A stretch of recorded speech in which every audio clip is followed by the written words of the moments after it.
Okay, we're live again. How we doing? Right, I'll get straight back into it. So, I was talking about the top of this frame. You can see a long line of egg-like uh, features behind the solar panel, and this is actually stadium-like lights that are a big lighting rig, which is right across the top of this craft. These entities are inside. So I don't know what's going on here with this image. Now,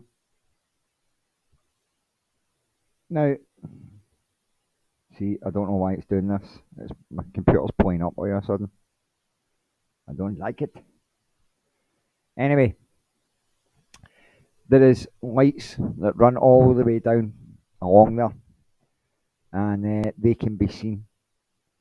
So, Melville Knowles' description of a two-storey house with a little penthouse on top is exactly what popped into my head after I said the words higher up observation deck in my mind. And with that, I realised that these two wee guys were entities inside the same craft, which is seen at the bottom of the frame here. So when I realised that these two guys were in the same spacecraft, but only in a higher up observation deck, with the lights out, so that they can see better, I immediately got in touch with my colleagues, my peers, Ron Halliday and Malcolm Robinson, two of Scotland's top paranormal researchers and authors on the subject.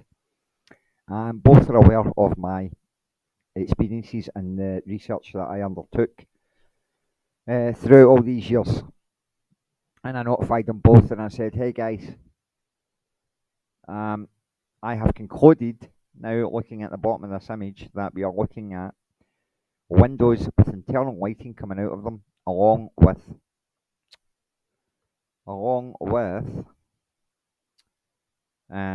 entities all gathered up these windows, obscuring the light from escaping from them, and identified there was an entity at the bottom of the frame. I really don't like why it's doing this to me. I don't know what's going on with these windows. It's doing this, but it's all good. So yeah, I identified that there was. That's what's going on. That's what the problem was. Human error, as per usual. Yeah. And it was human error that led to these images first being uploaded to a public NASA server in 2010, because there's just no way that NASA would have allowed these to fall into public hands prior to being airbrushed. But somehow or other, these missed the cull, and these made it into the public domain. And they basically, if any attempt now to try and take these down is evidence of a cover up. But these are now public records, so NASA are stumped. They cannot go taking these away and messing about with them. Now, I already emailed gsc.nasa.gov and asked them. I said to them basically that I was quite naive when it came to the internet, and I just wanted to make sure that this was an official NASA image held and hosted on an official NASA website. To which NASA replied that yes, this was an official NASA website and it was an official NASA image. And I was like, yes, thank you for now sending me an email with this image on it. And I'll just show you just now. Actually, I will just run through and I will show you the email reply that I have from NASA, stating that this image is 100% legit. So we go down to my VIP folder, because it's in here somewhere. And here we go. So we will see this in a second. So There it is there.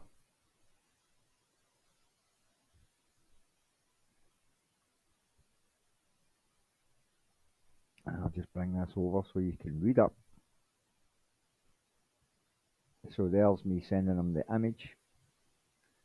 Obviously, with all that going on and the entities up the top, well, you won't see them there. But, whoop, the email header.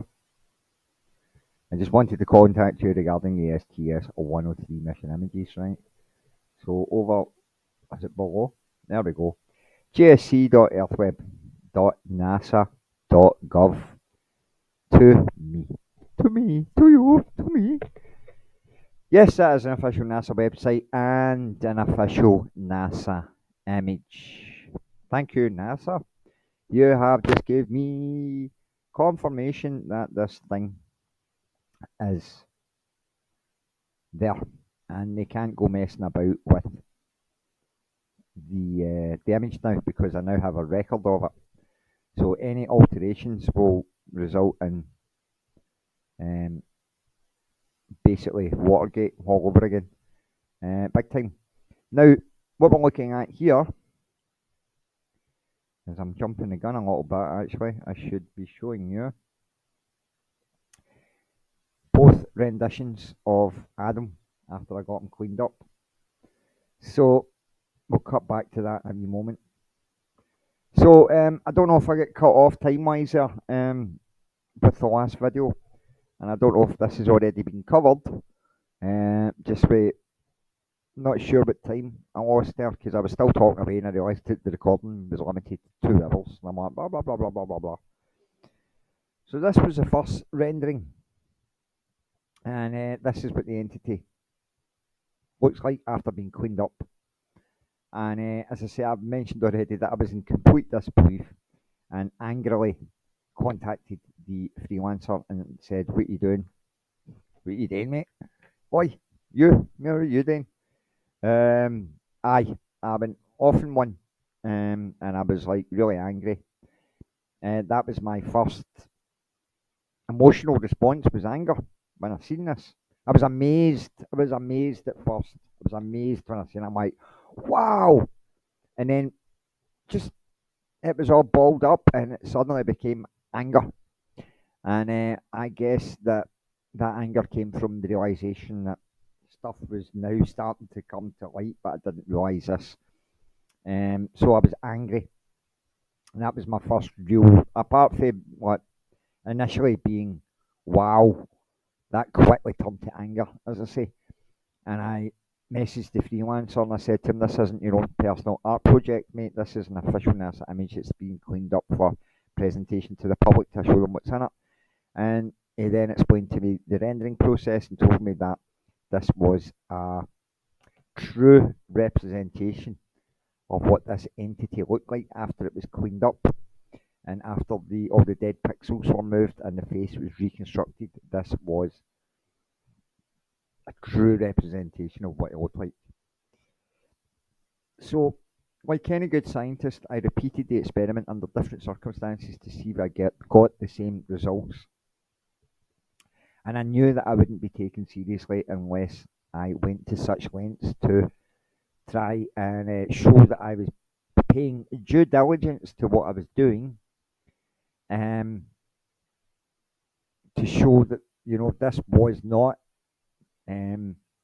something that out of someone's imagination, but was actually legitimate, 100%.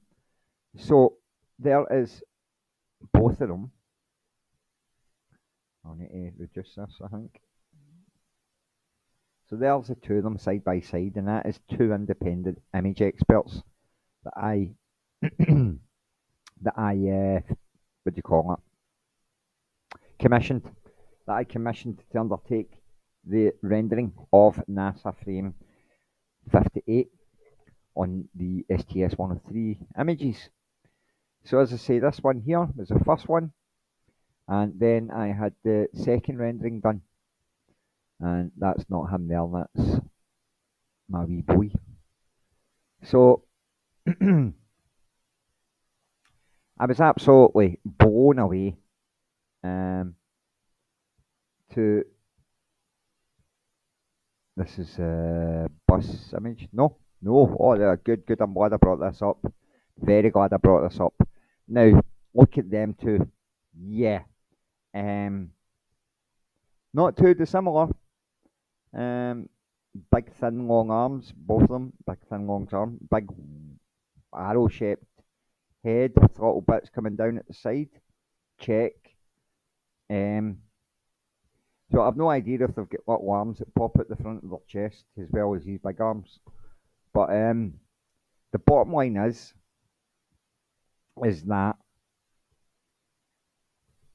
the image on the right from the STS103 images is a true representation of the features and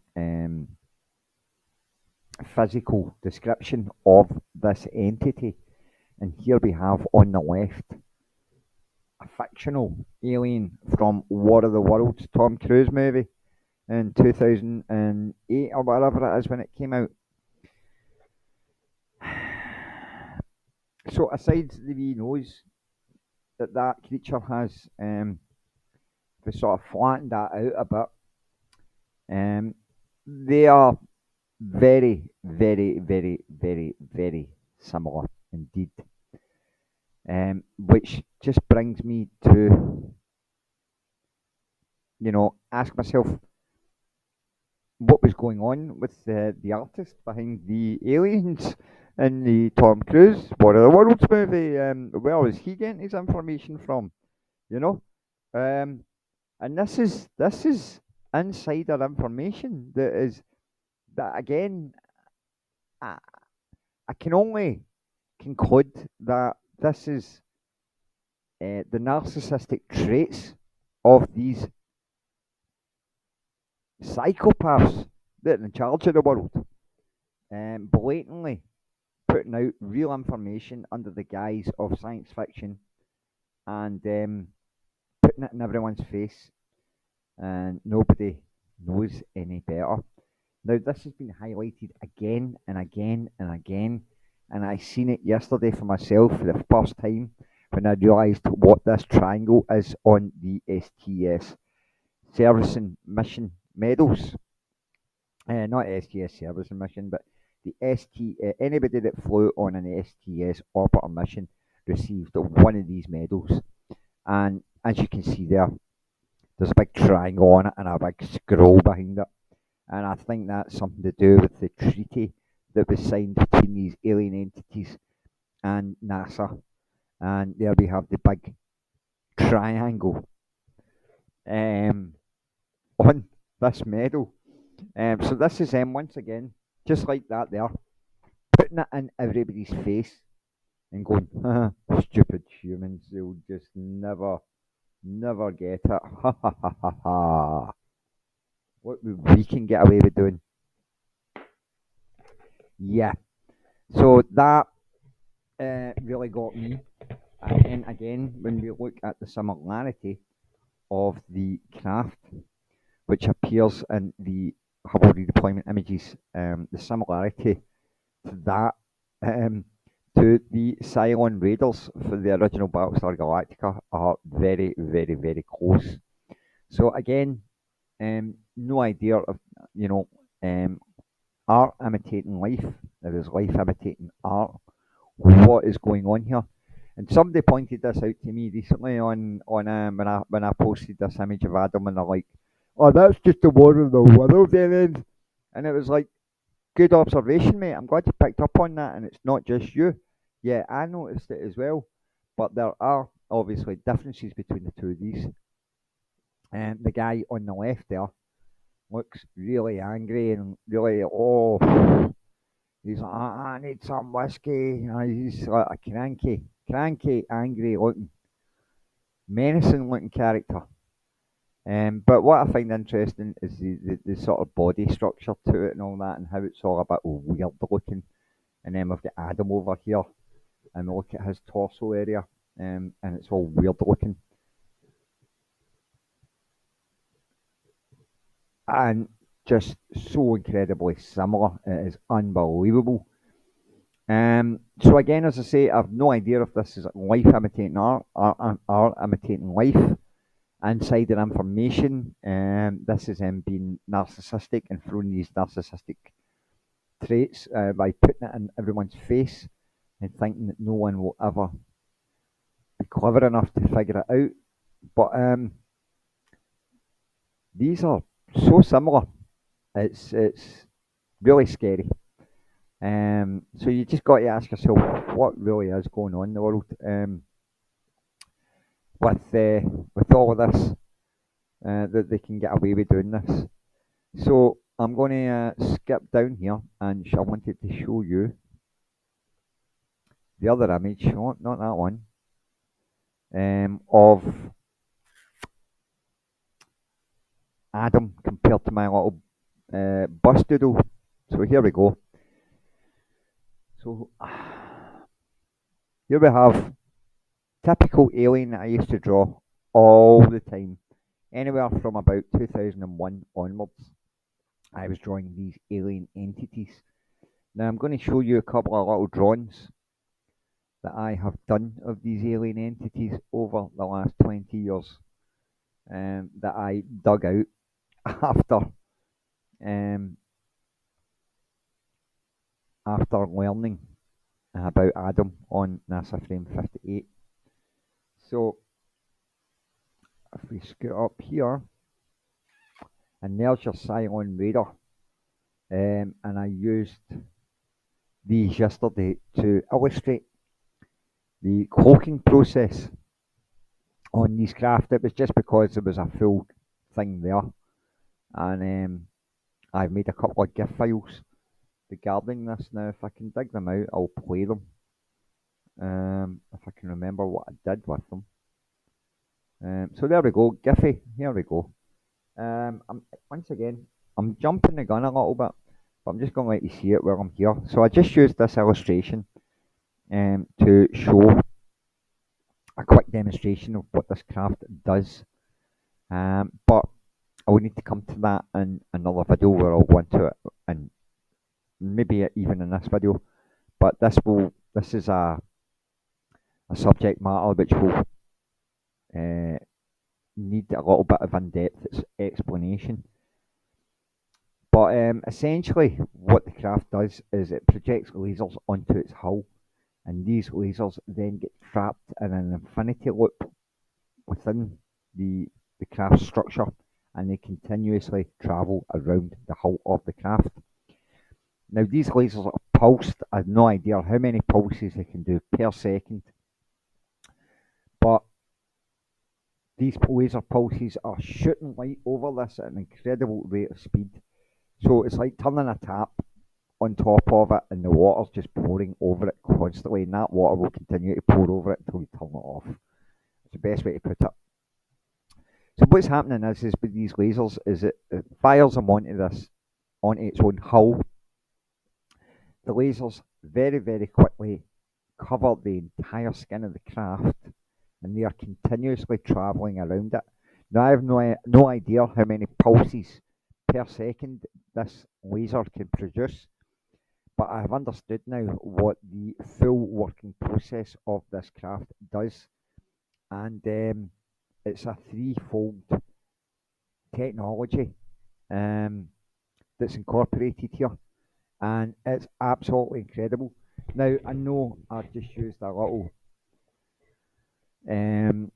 science fiction spacecraft to illustrate this, but it'd be so much harder to do with only a partial craft.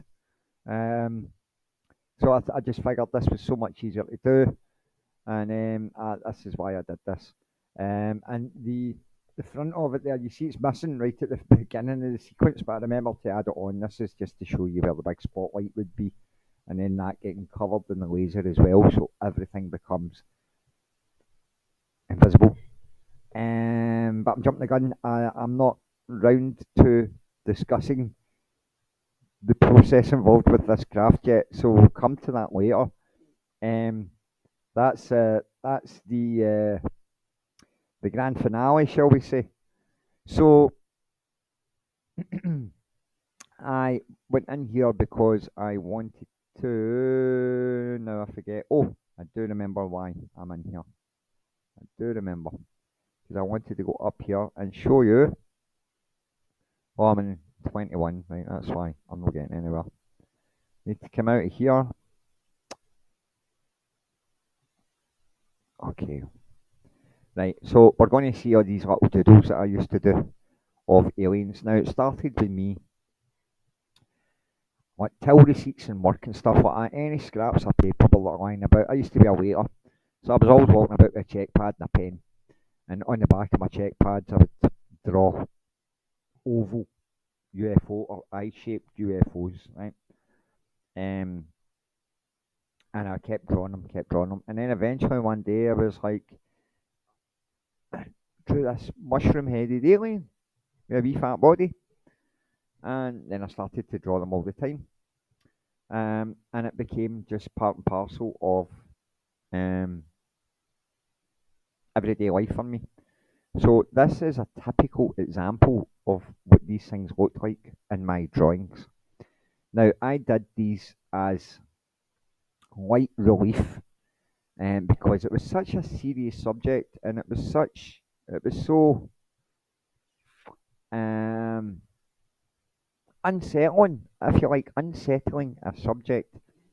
Some light relief was required. Otherwise, if I hadn't gave myself a comedic edge or a bit of comedic light relief, then I would have probably jumped out a window well before now. Trying to walk about with dealing with this. So there is the entities that I used to draw for fun. I thought I was drawing these guys just for a bit of fun, and they became a byproduct of my sighting encounters. So I was no longer just drawing oval-shaped UFOs. I was actually drawing these entities.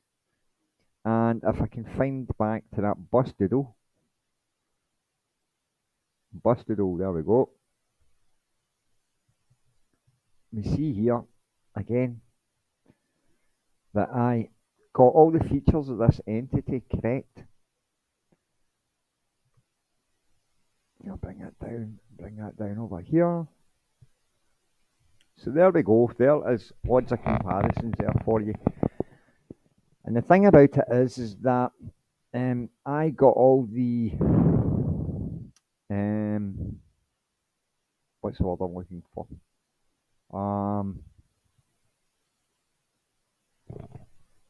The space between the eyes, the size of the eyes, the spacing between the eyes and the mouth, the jaw, cheekbones.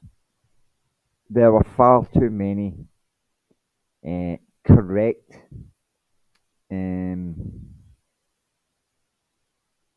the words went right out of my head. It was all just far too convenient. I mean, this one especially with the bus shelter. This was me in a bus. I used to do this every time I got on a bus coming home from work and there was condensation on a window. I would draw one of these. Now, you look at the two of them side by side, and I mean, obviously the one on the right is a cartoon drawing. And they were always meant to be cartoon drawings that were like, if South Park was all aliens, So I guess that's where my inspiration came from, was South Park, because they were all wee fat guys. I always drew them with just a wee hunched body. And that's the way I used to draw them. But it was after getting Adam rendered and cleaned up that it suddenly hit home that I had been drawing these guys accurately for 2 decades prior to getting Adam cleaned up.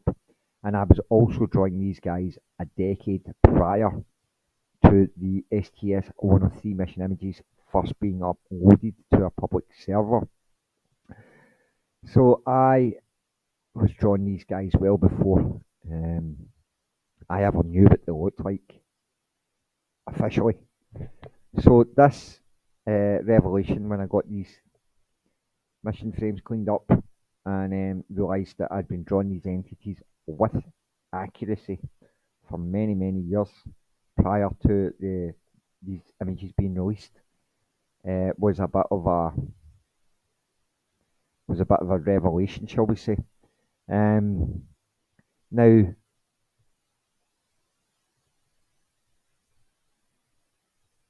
I'm trying to think back to it was when I realised what was going on with these guys and the fact that I'd been drawing them correctly for years. Suddenly, certain aspects of my own sighting encounter started to land, I feel like. And three things hit me, all one after the other, like dominoes falling.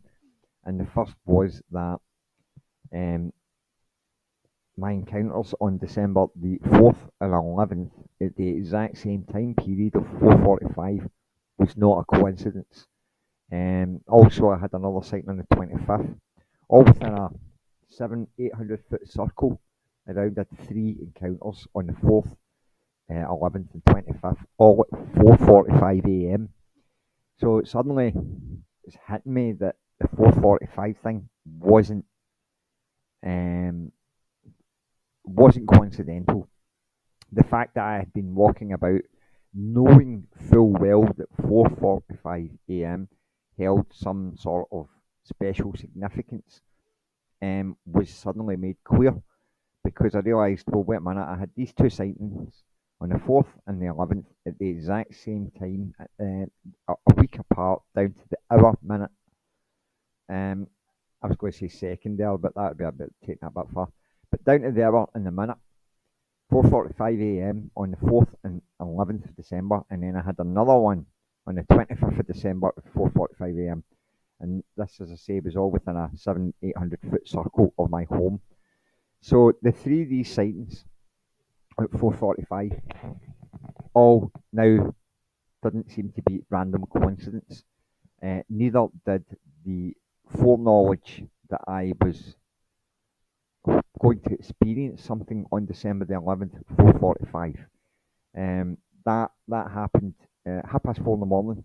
We were ready to leave the house, and we were going to go and get tickets for the Travis concert. It was free wristband tickets that were being handed out, 2,000 of them, and it was a first come first served basis. So me and my friends had been out at the dancing. We had returned home, got cleaned up, got winter clothes on, and then we're heading back out to go and queue for these tickets at stupid 8 o'clock in the morning. And we were ready to leave at 4:30, and my pal says, right, Mum, we'll go. And I said, no, we'll wait to 4:45. And she says, why? And I says, because that's when the weird stuff happens. So we waited until 4:45 in the morning, and we left the house. And upon leaving the house, upon opening the front door, before even taking a step outside the front door, we could see one of these oval-shaped UFOs coming across rooftops, 2 streets away from us, which was just over 700 foot distance. And we ran into the lane to see this thing better as it directly passed in front of us. And it stopped, and then another one appeared beside it, and the two of them started to engage in a conversation in lights. Before a third one then appeared and strobed us about 5 or 6 times. Each time it got stronger, and on the fifth or sixth strobe, the last strobe, it completely blinded the two of us. But the whole area round about me and my friend was lit up with light bouncing around everywhere all at the same time. And I could see our shadows on the fence, and our shadow had a shadow, had a shadow, had a shadow going in both directions. And then we were completely blinded and fell out that lane with our eyes streaming, and what do you call it, like kaleidoscope vision, ants running over your eyes for a good minute, and our eyes were totally streaming, and we fell out that lane. And I wish now that I had checked the time, because it was 4:45 when we went out there. I've no idea what time we fell out that lane with her eyes streaming. But we actually lost time that morning, anywhere up to 1 hour 40 minutes. So, going back to getting Adam rendered and getting confirmation through the second rendering, and then going back through my old drawings and realizing that I had been depicting these entities accurately for years prior to seeing these images, was a big shock to the system. And I realised that it was no coincidence that I was drawing these guys correctly. And as I say, the encounters that I had on the 4th and 11th, specifically, a week apart, at the exact same time, suddenly hit home, and I realised that it wasn't coincidental. I suddenly realised for the first time in 20 years that this foreknowledge that 445 was important, and the pre-knowledge that something was going to occur on December the 11th at 4:45 a.m. was now suddenly hitting home. And so I realised that the sightings were no coincidence, the timing was no coincidence, the missing time was no coincidence, and the fact that I'd been drawing these guys correctly for years. So it was like 1, 2, 3, it was just like boom, boom, boom, and all this realisation just suddenly hit home. And I realised that there was more to my sighting account or sighting encounters than I had been currently aware of for 20 years. When I realised that I'd been drawing these guys with 100% accuracy. So you can see there the distance I have between the eyes and the gap coming up above. It's all spot on.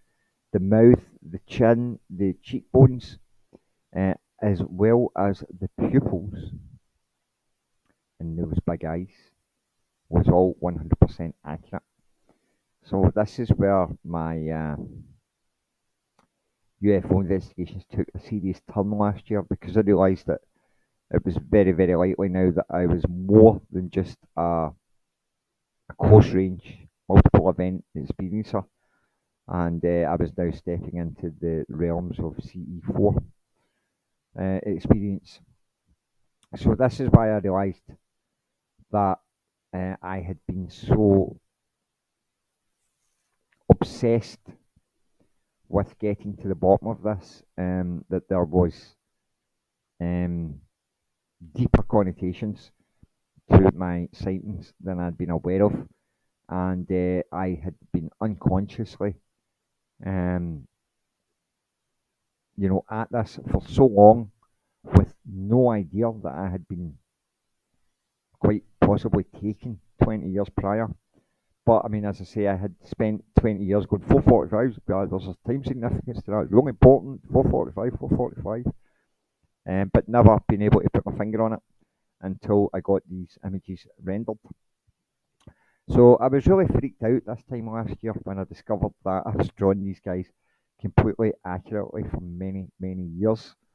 And there's one of the wee drawings there. Now, I'm pretty sure that further down here somewhere there is also a photo of my old hallway. And it's down here somewhere, I'm pretty sure. But then again, I might be wrong. But I will find it, and when I do, I will put it up and present it.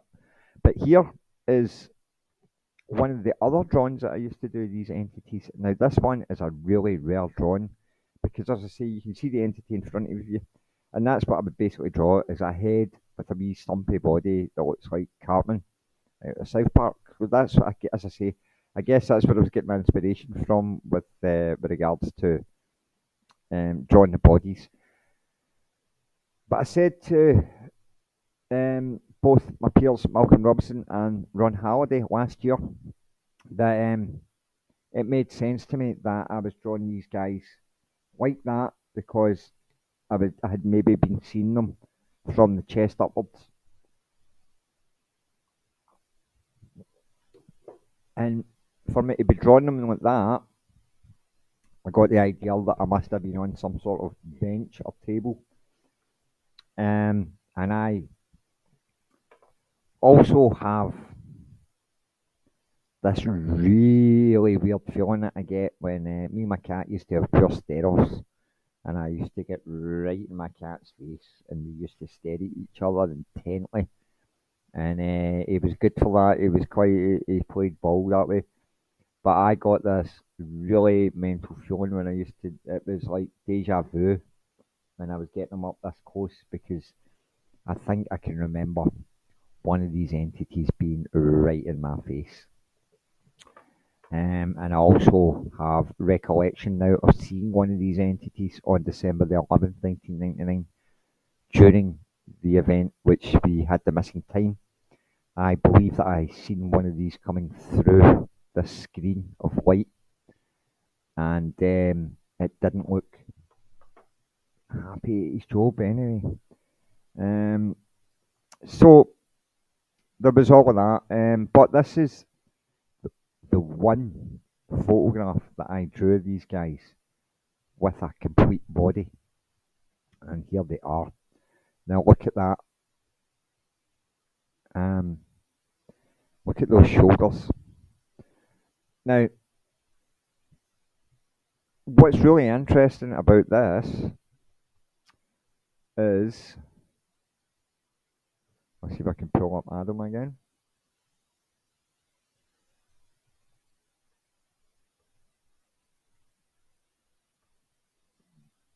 Okay, we'll move him over. Now,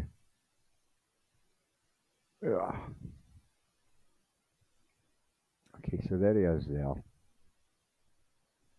Now you look at that shoulder and arm there, and then we'll look at this one, and we'll see the comparisons here.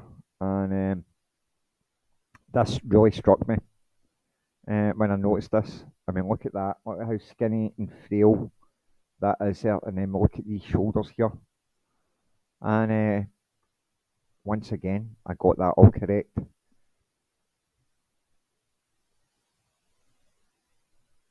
So, oh, and another thing I should point out just now is the fact that I used to draw these guys in yellow and green highlighter. I don't know if I'll be able to pull this up just now on this. I will have a look, see if I can find it. I'm not exactly sure which folder I have this in, but I will go see if I can find it.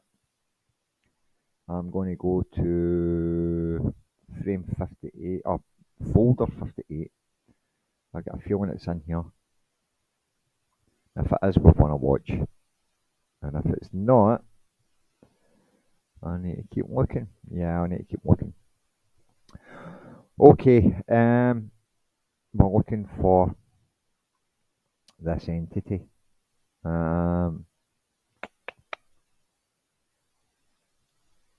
Or not the entity, but I'm looking for.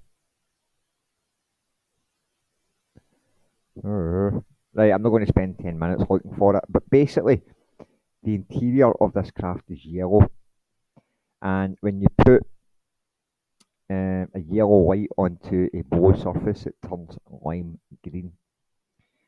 So I realised that that was probably why I was drawing these guys in highlighters for years. So there he is there. And I've got, as I say, other photos of the aliens that I drew in my hall as an Egyptian pharaoh. And they are, as just, this is photos going back years. Not I say going back years, but well before I discovered Adam, anyway. And I realised that I was basically drawing these guys correctly. Now I can't see, and this was AR2, the annoying robot. That's what AR stands for. The Annoying Robot 2. And this is dressed up this Halloween. I need to ask my sister. We could get a timeline on this by remembering when Kylie released "Can't Get You Out of My Head," which I believe was 2001. And because my sister went out as Kylie that year with the wee silver dress with all the wee flaps on it, and I went out as AR2. This was Annoying Robot 2, and this was a little robot that I used to draw in conjunction with all the aliens. And basically, the long and short of it is the wee cartoon aliens that I used to draw. Well, basically, the backstory behind that was that Daddy Alien has got a really good job, and he went out and bought a top of the line spacecraft. But he was away out with a wife, whatever it was he was doing. And little Junior decided to steal the keys and go for a joyride in his daddy's new car because he wanted to show off. And that's what he did. And off he went, and he was flying about, and then he couldn't handle the power on the motor, and he crashed it as well. And then managed to make it all the way to Glasgow. I don't know why. Okay, so from Roswell to Glasgow, and he got a council house, and he started living life as a Glaswegian. And he built this robot called AR2 to help him out while he was here on Earth. And so I used to draw these wee cartoons about him making this robot, because the first robot was mental, and it ended up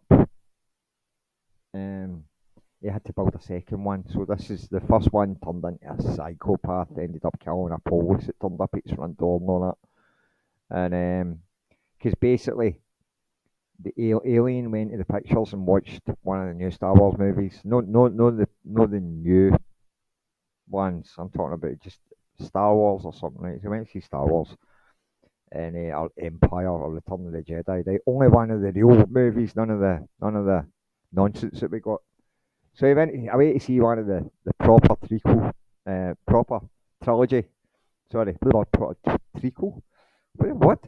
He went out to watch one of the proper trilogy movies, and so he's come out and he's standing at the bus stop waiting to go up the road, and all these wee Neds try to mug him, but because he's an alien, he's got magic powers obviously, and these guys try to mug him, and he goes meow, and he uses the force on him because he kind of just he can now suddenly.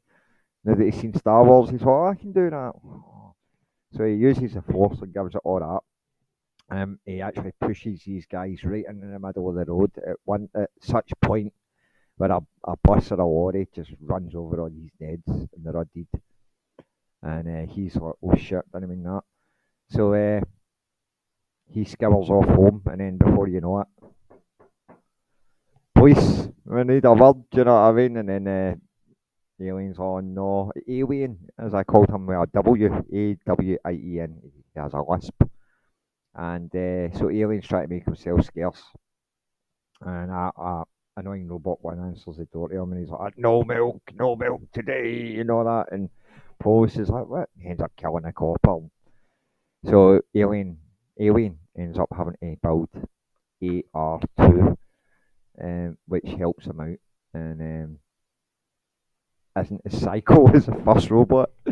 So so I dressed up as AR2, and that was a long story, wasn't it?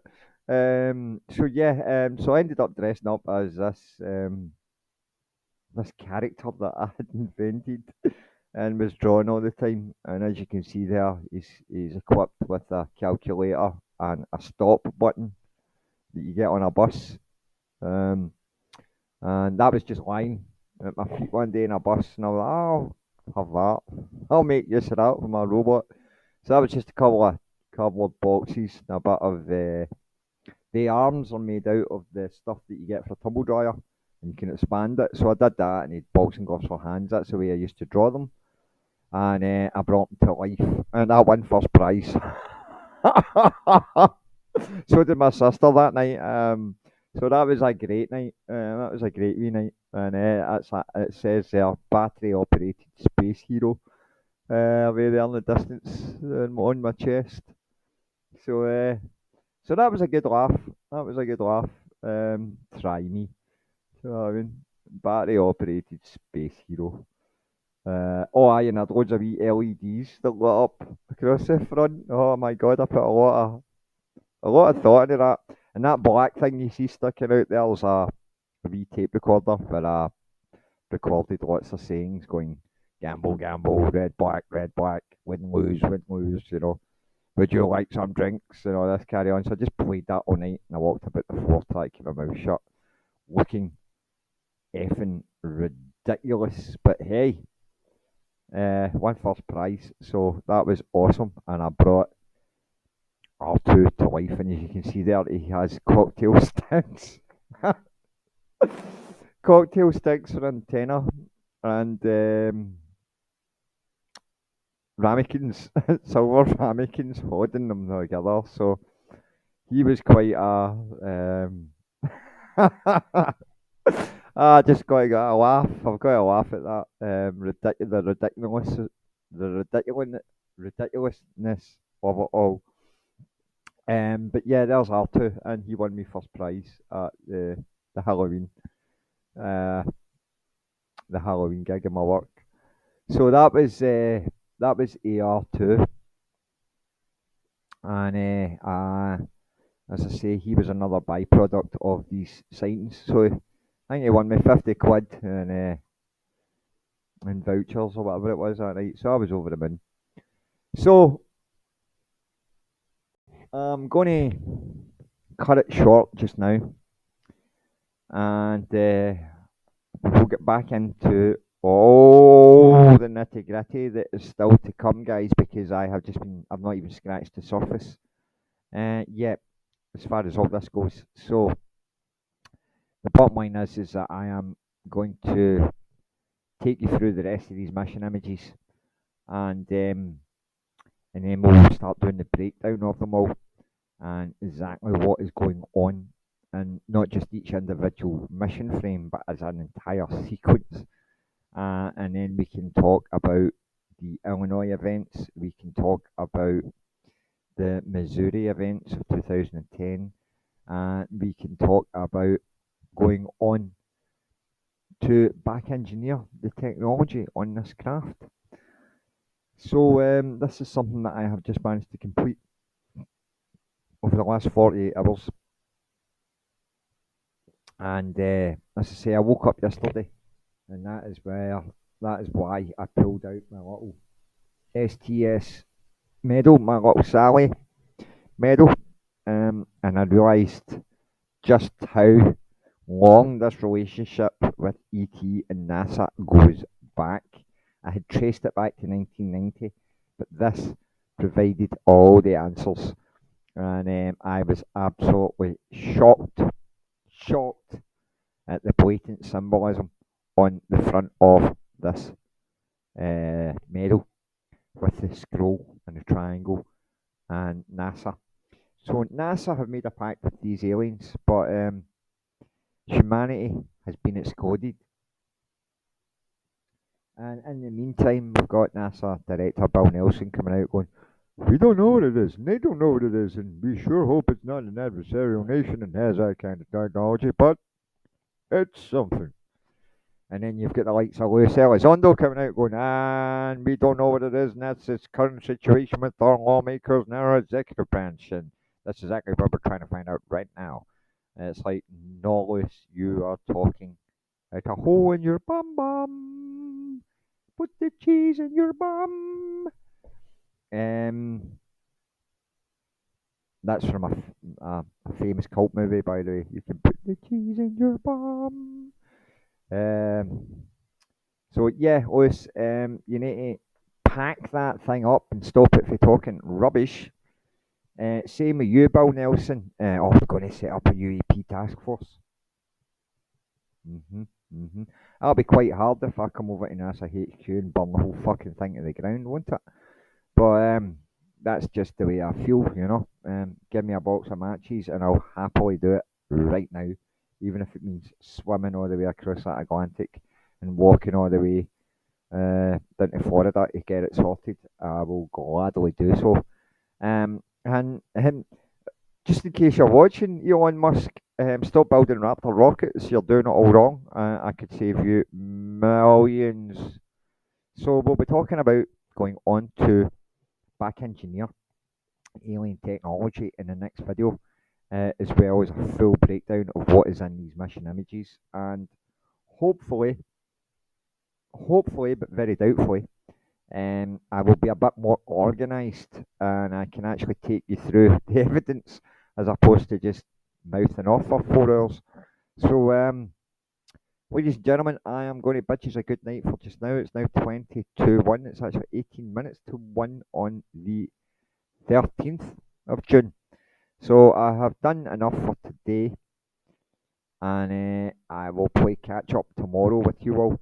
So if you've been tuning in, and especially if you've sat here and you've just watched part 1 and part 2, then thank you for your time, and get a life. I'm only joking. No, in all seriousness, I know I could have cut this down to about half an hour and just went, this is this, this is this, this is this, this is this. But I'm scared in case I miss anything. So, as I say, and I'm one for going off in tangents. So that's probably why it's taking so long to get here, and I've even covered all the information that I want to at the moment. But I'm trying to be as honest and transparent and as me as possible. I don't want to sit here giving up with a suit on and a tie just to sit in front of a bloody monitor going, I'm going to talk about UFOs as if I'm some sort of expert. I had a lovely comment the other day saying that I stopped being a student of ufology the day I had my first experience, which was really nice. So thanks for that, Dan.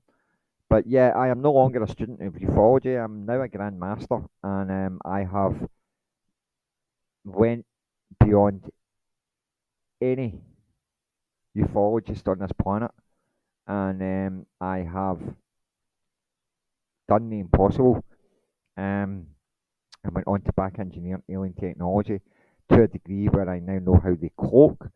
Well, man, I'm jumping the gun. I now know how they create such a strong electromagnetic field around themselves. I now also know how they manage to cloak their appearance, and I also now know how they propel themselves. And it's a superhuman achievement. I have no idea how I've been able to do all this, and I believe that I have some sort of alien muse that's integrated with my consciousness or something like that. Because what I know is, and I realised this last year when I was discussing the various parts of the craft which is seen in NASA Frame 73. When I talked about this craft and all the individual functions and areas of this craft, I realised that I was talking about this craft in such detail that it went beyond the scope of what I should actually physically be able to do as as a human being. I was talking about this thing as if I designed it last year to Malcolm Robinson and Ron Halliday, and then that's when I was like, I know more about this craft than I actually should be physically able to do so. And that's when I was like, oh, this is, if I've been staring at this long, it's just now suddenly started talking to me. And that's exactly what happened last year. And it all stemmed from this. And my knowledge of what was going on with this little part of the craft. And once I discovered and learned that these squiggles were actually light captured traversing across the skin of the craft. This is when everything changed for me last year, when I realised that these little squiggles were deliberately fashioned so they could allow that light to traverse across the hull of the craft like water going down a waterfall. This was all to give it one fluid motion, and a whole new understanding of this craft and the technology employed started to unlock and blossom. And that has taken me now a year from when I first set out on these mission images to try and understand them better.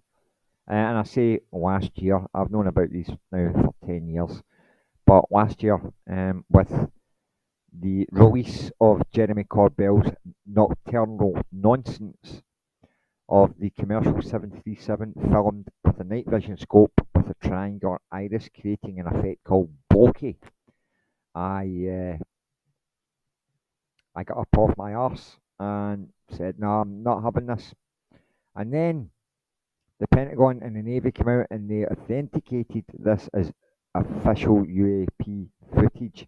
And this is where I went stark raving mental at the fact that both the Pentagon and the Navy were coming out and saying that this commercial 737 airliner, shot under unusual circumstances, was a UAP.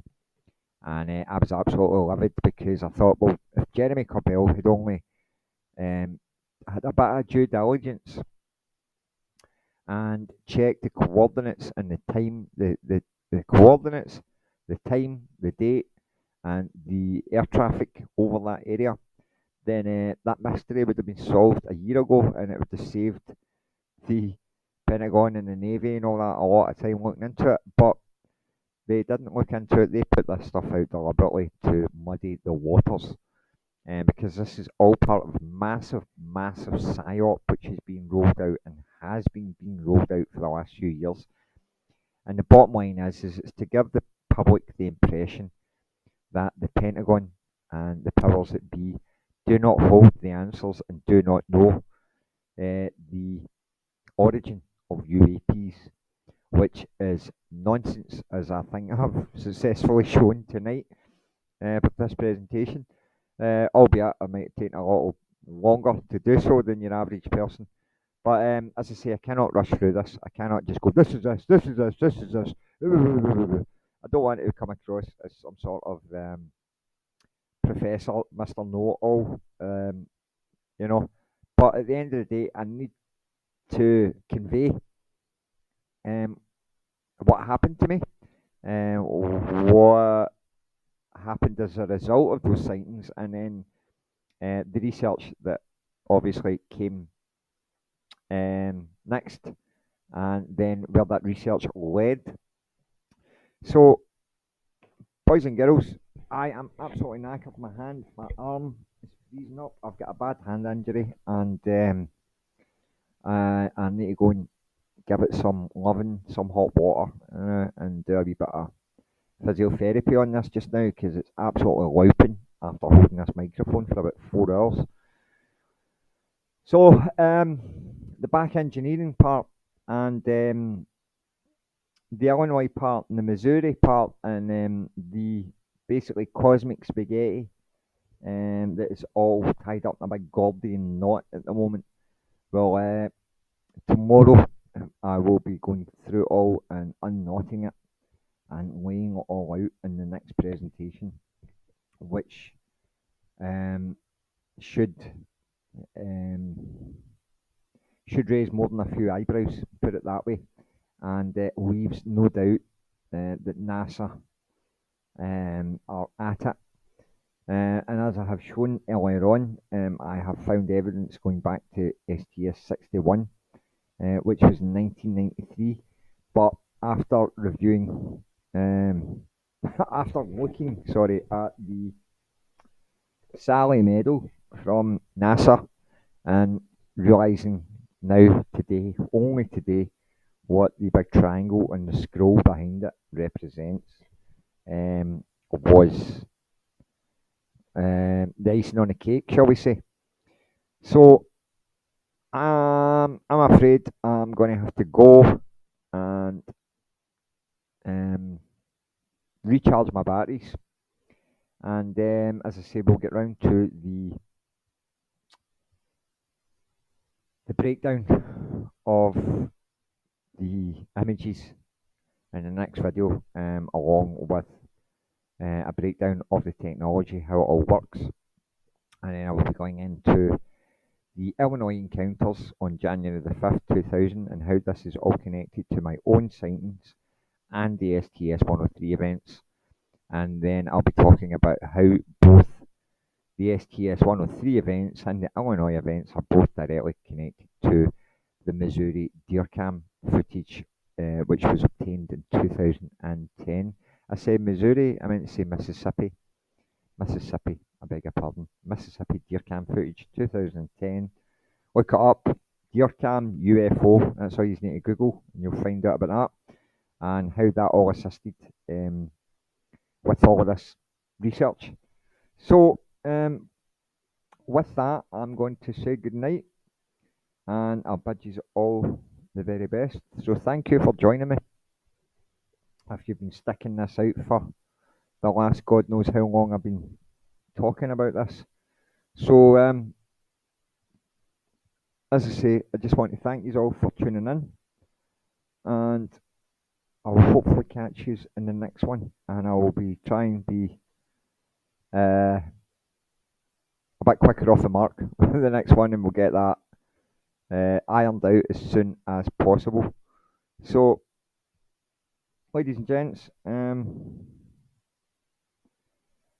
with that, I'll bid you a good night. God bless, and as I say, I'll see you in the next one, hopefully. So, cheers and thank you for tuning in. Thank you for your interest in my work. And I feel terrible now. I see it's up to the 1 hour, 2 minutes, and 8 seconds here. So I'm just going to keep talking until it reaches 103. And I see we're fast approaching 103 in the clock here as well. So we're only 9 minutes out. So 103. This number actually kept raising its head last year. And timestamps and time durations. The symbology of 103 just kept popping up last summer, and it was really odd because it was right in the middle of this research that this number kept appearing. So I was like, wow, 103 just keeps repeating itself here. So it was like the universe going doof, doof, doof, doof. And with that, I'm going to say good night.